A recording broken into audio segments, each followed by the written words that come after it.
Let's get started. Good late afternoon, everybody. Thanks for coming to the session. It's a pleasure to be here to talk a little bit about augmented reality in the industrial enterprise and the connections to IoT. So thank you for being here. Just by way of introduction, my name is M.Campbell. I work at a company called PTC. I'll tell you a little bit about them. I've worked there for a long time, and I've got a background in 3D graphics, computer-aided design, and visualization. So obviously you'll see how that plays into augmented reality. For the last year and a half or so, I've been working as part of PTC's technology platform group, which is charged with building an IoT platform. We consider augmented reality a key element of an IoT platform. And you'll see, hopefully by the end of the session, how the idea of 3D data, IoT data, and augmented reality can all come together to drive a tremendous amount of value in the enterprise. If you're not familiar with PTC, our mission is to bridge the digital and physical worlds. This is a software company that was started about 30 years ago. Our background is in computer-aided design and product lifecycle management. So we have a lot of expertise helping companies, discrete manufacturers, take digital ideas and drive them into the physical world. Now, of course, the advent of IoT makes it quite possible to take concepts from the physical world and drive them back into the digital world. So you see sort of a circular pattern here. We certainly see a circular pattern. And we actually represent that circular pattern in the middle of the worlds here with the Asian symbol for the yin and yang. And this is an important idea. If you're familiar with the yin and the yang, those are generally representative of two opposite but necessary opposing forces, men and women, day and night, hot and cold. Well, when we think about the world we live in today, we think about the physical and the digital worlds in the same way. And in fact, this is so important that it manifests itself in our logo. At the top of every slide, you'll see this image that looks a little bit like the yin and yang, but represents the P for physical and the D for digital. And at PTC, we've been investing quite a bit in this physical aspect, in IoT, and an IoT platform that I'll talk to you a little bit more about. We've spent quite a bit of money and quite a bit of our own R&D energy to help solve some pretty big problems here. And we complement that with the 30-year history that we have, helping drive the digital side into the physical world.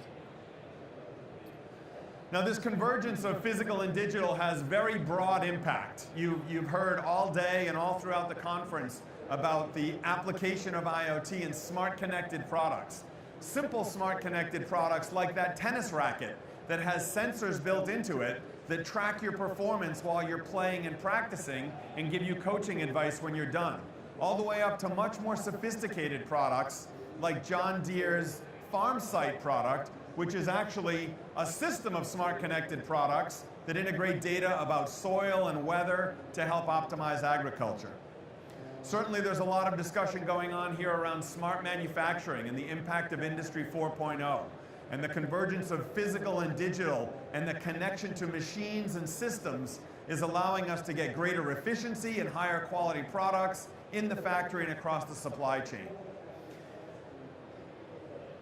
Disparate systems and disparate devices and disparate software are being netted together to form systems and systems of systems that's giving the rise to smart cities and smart work sites. And then finally, the bridging of the digital and physical world is having a huge impact in service. We now have the ability to remotely monitor and remotely diagnose and in some cases remotely repair products.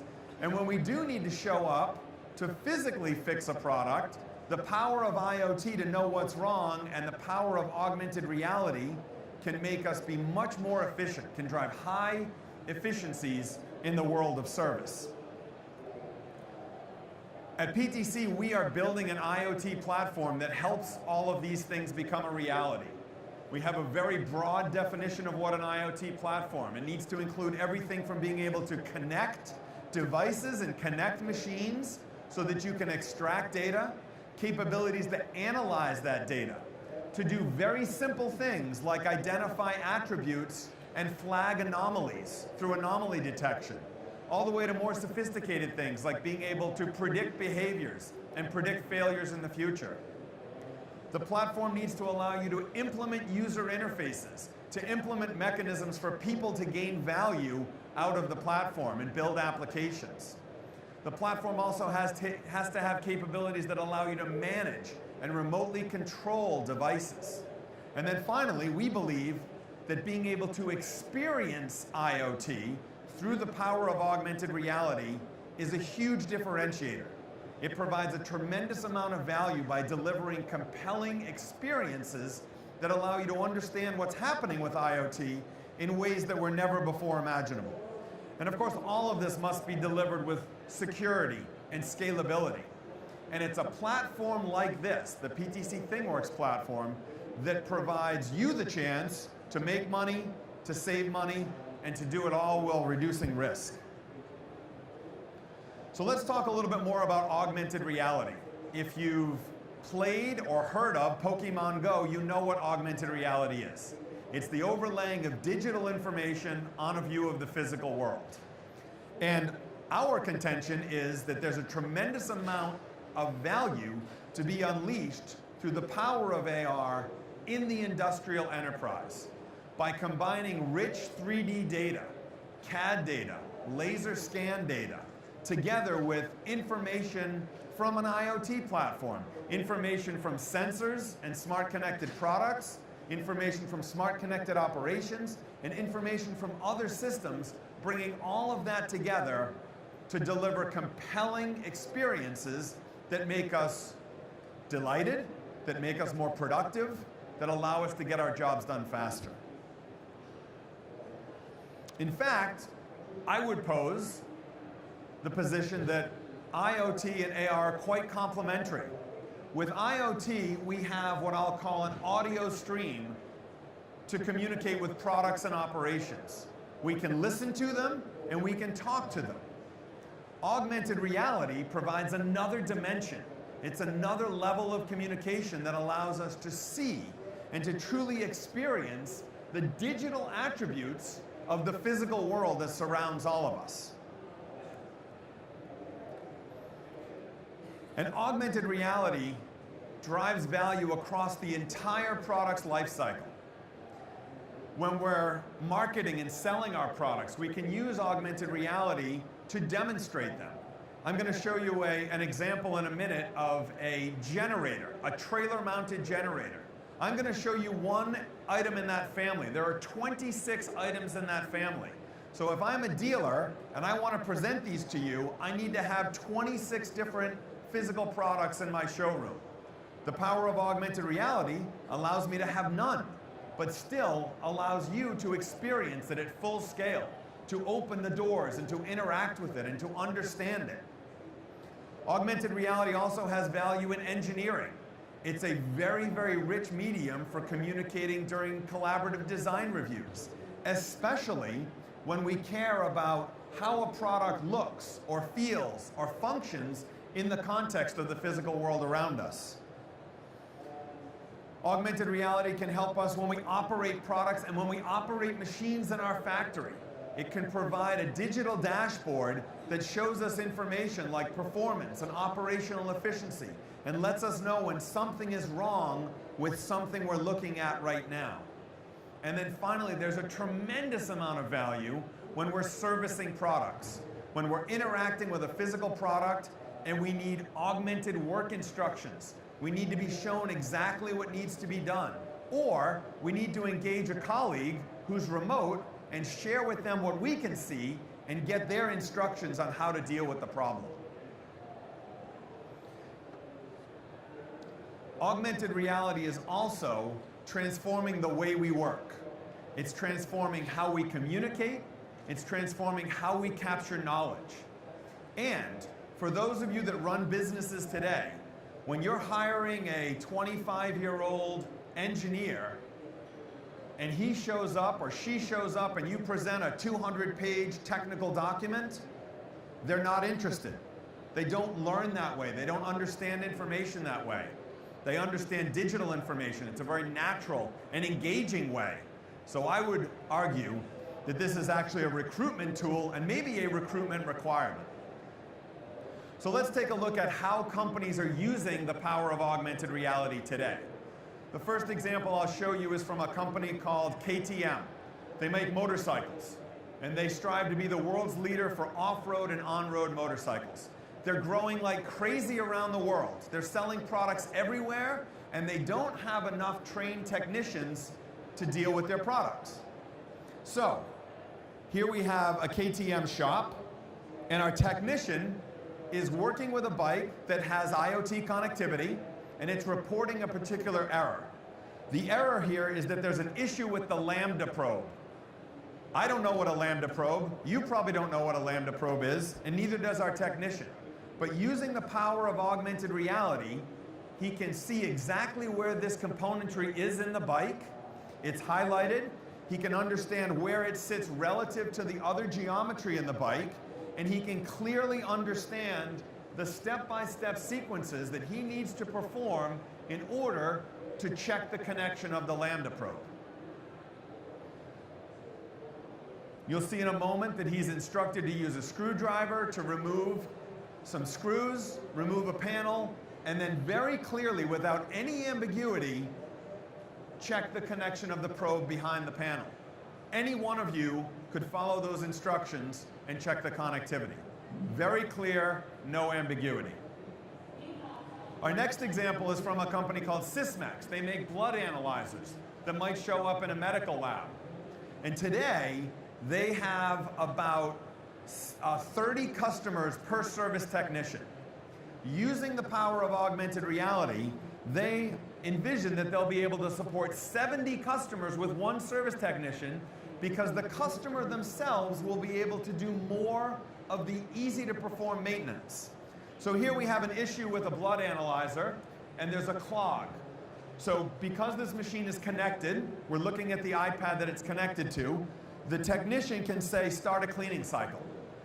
A command is sent to the machine, but the cleaning cycle fails. It requires manual interaction. In the past, he would call a service technician. But today, the lab technician, the user of the machine, can clearly see how to perform the steps that are required. So he's clicked a button that says, show me. He's going to scan a marker on the machine. That mark is called a thing mark. I'll tell you more about that. And very clearly, he sees what needs to be done. Now, the first thing is you've got to turn off the machine. So he can't progress to the next step until the machine has reported that it's been turned off. Once the machine has been turned off, you see very simply how to remove the screw, remove the cover, and perform the cleaning operation. So this means a few things. This means that for Sysmex, their service technicians are more productive, they're more efficient, and it means that their customers are more satisfied. Nobody had to wait for the service technician to come and perform this operation. The technician clearly understands how to do it, put everything back together, and get on with their business. Now, these examples that I'm showing you, we're using an iPad. It's very easy to present augmented reality on a tablet, on a phone, and in fact, every single one of you has an augmented reality device in your pocket, I bet. But the reality is that a service technician will be much more productive if he can use both of his hands. So the technology that I'm showing you here works equally well with digital eyewear. Digital eyewear like the Microsoft HoloLens, ODG, Epson, Lenovo, and many other smart glasses that provide this same experience while I can still use both of my hands to complete the work that needs to be done. Pretty good, right? Is everybody excited? Is everybody out creating augmented reality today? No, you're not. And the reason you're not is because today it's really hard. there's a lot in the way of being able to do those things that I just showed you. In order to create just demonstrations like that, you need an experienced team of developers. They need to be pretty sophisticated developers that know how to use lots of somewhat complicated and powerful tools. It's very difficult to reuse existing CAD data that you have. In the industrial enterprise, most products have a digital definition. Today, it's very hard to reuse that. It's also very hard to incorporate IoT data. And finally, it's very difficult to create experiences that scale for the billions and billions of connected things that we know are coming in the world in the future. So this is the problem that our IoT platform is tackling. To address these challenges, to make it much easier to create experiences like the ones that I just showed you. So, what if you could create an augmented reality experience in just a couple of minutes?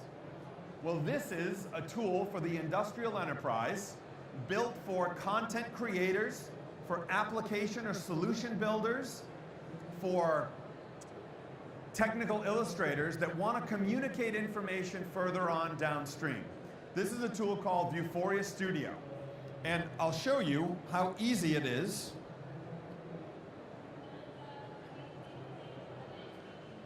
to use. On the left-hand side, we have some graphical resources.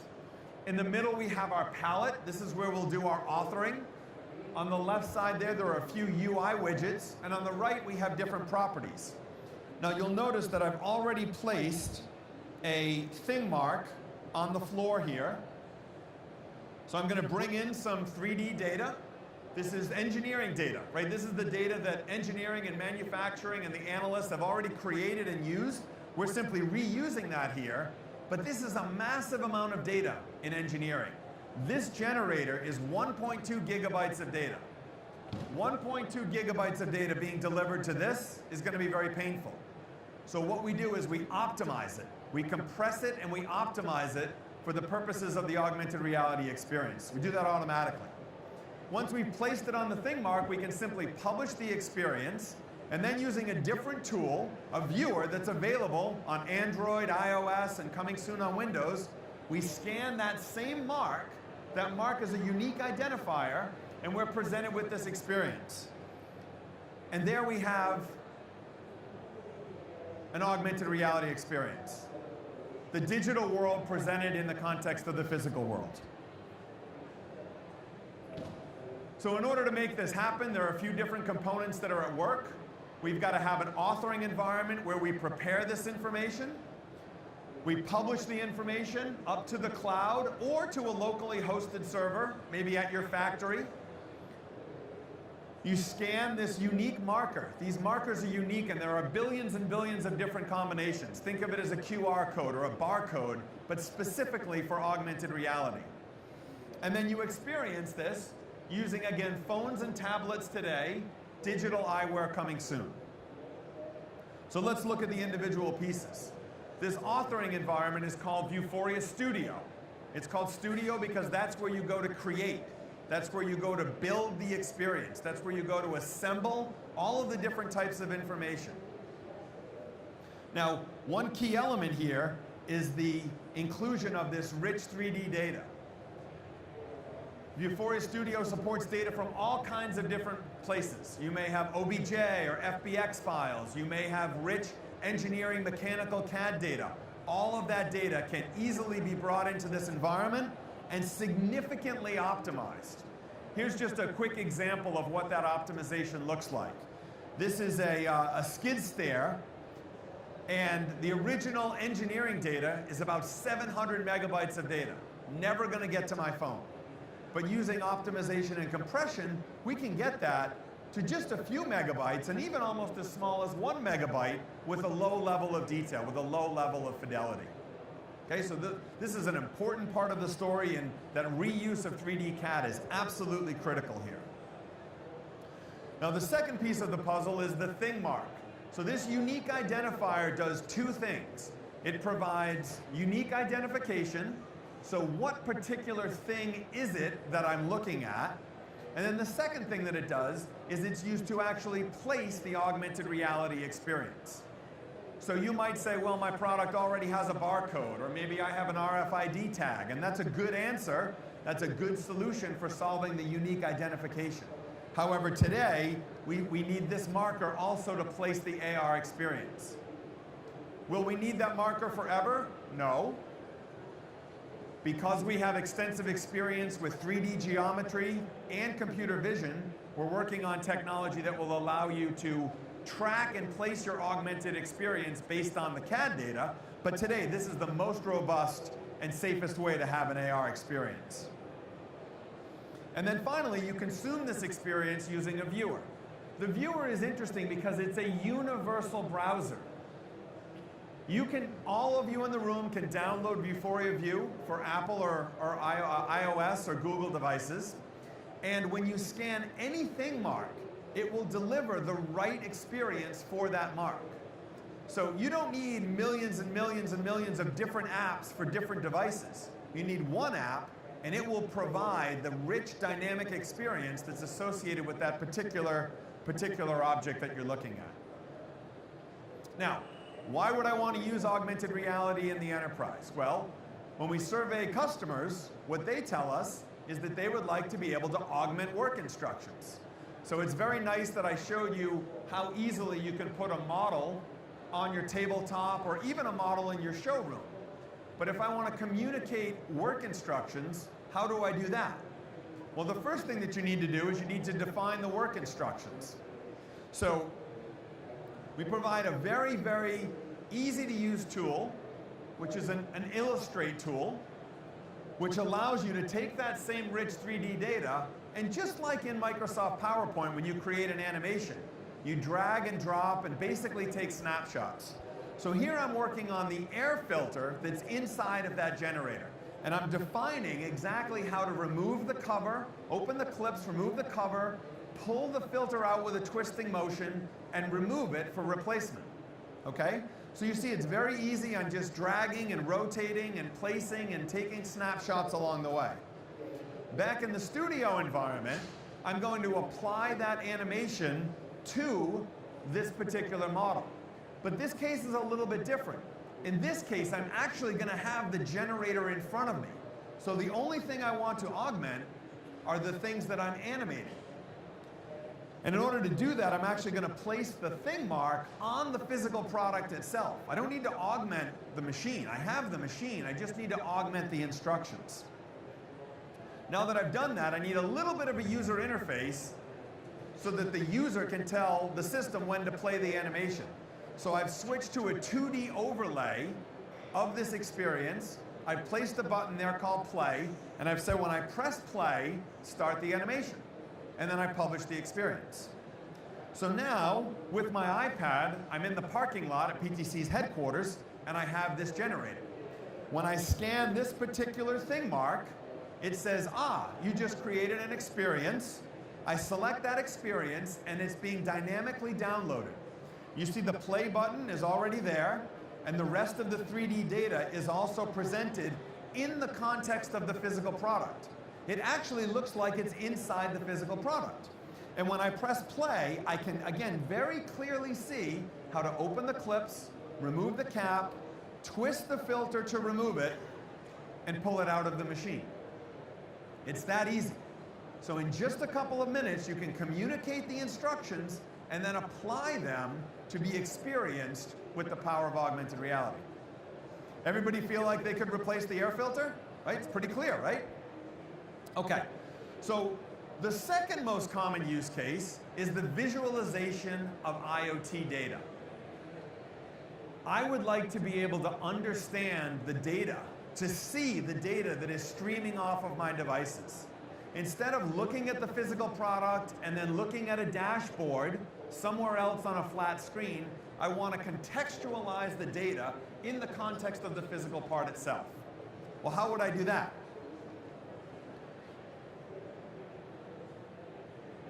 This studio environment is seamlessly integrated with the rest of the platform. And what that means is the data that is streaming off of smart connected products or operations, data that comes from other enterprise systems, your CRM system, your ERP system, or frankly, data that comes from other sources. Maybe you're interested in visualizing weather data or some other public domain data. All of that can be aggregated together and very, very easily presented in the context of an augmented reality experience. So how do we do that? Well, here in the studio, we're going to place some virtual gauges. Right? We probably have gauges on the machine as well, but in this case, I'm going to place virtual gauges, gauges that I'll only see in augmented reality. So I'm going to place a couple of those in space. I'm going to locate them where I want them, and if I publish the experience right now, I'll see those images floating up in space. But I don't want just images floating up in space. I want them to tell me information about this particular generator. So what I'm doing is I'm navigating into the ThingWorx Thing model. This is the digital definition, the digital twin, if you will, of this particular generator. And I'm selecting attributes like fuel level, battery level, oil pressure, and I'm going to expose those in the studio environment, and then I'm going to select on each of these gauges, and I'm going to bind those values to the gauge, simply by dragging and dropping the attribute onto the value attribute of the gauge. And I can change them. I can change what the icon looks like. We give you a nice palette. You can completely customize that. You can make the gauge turn red if the fuel level is too low. There's all kinds of things you can do. But for the purposes of this demo, I kept it very simple. So I'm changing the icon, and then I'm associating the display of the value in the icon with the data that I got from the IoT platform. Again, same routine. Now I'll publish this experience, and I'll go out into the parking lot. So this time, when I scan the thing mark, it's offering the newest experience that I just created, and I can have many, many experiences associated with one thing mark. And I've downloaded the data, and as I step back, you'll see my virtual gauges are shown right there in front of me. And what are they showing? They're showing values that are streaming off of that machine right now. Again, it's that easy to visualize this IoT data in the context of the physical world. And of course, you can mix and match these. I showed them very discreetly because I wanted you to understand the different use cases, but I could show you the IoT data in the context of the step-by-step instructions. For example, wouldn't it be nice to know the temperature of the motor before I put my hand in there to remove something? Or even to get a warning that says, don't touch it, it's hot. All very, very, very easy with this approach. So, what I hope you've seen is that AR can improve all of the aspects of the product life cycle itself. And that this technology will transform the way we work. It'll transform the way we service and operate. It'll have the greatest impact when the physical product is in the world with us, when we're operating and servicing them, but it also has implications in design. It also has implications back in manufacturing as well. And while there's a tremendous amount of value here, it's very, very easy for you to achieve this value, for you to realize this value using the tools that I've just shown you here today.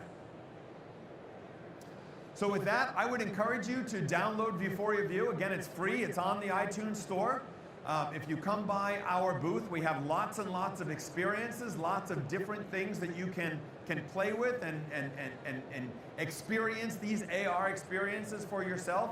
And we'd love to tell you more about how all of these capabilities work together.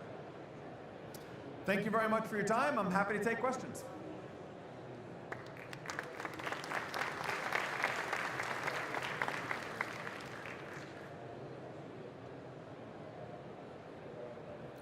Could you just use the mic?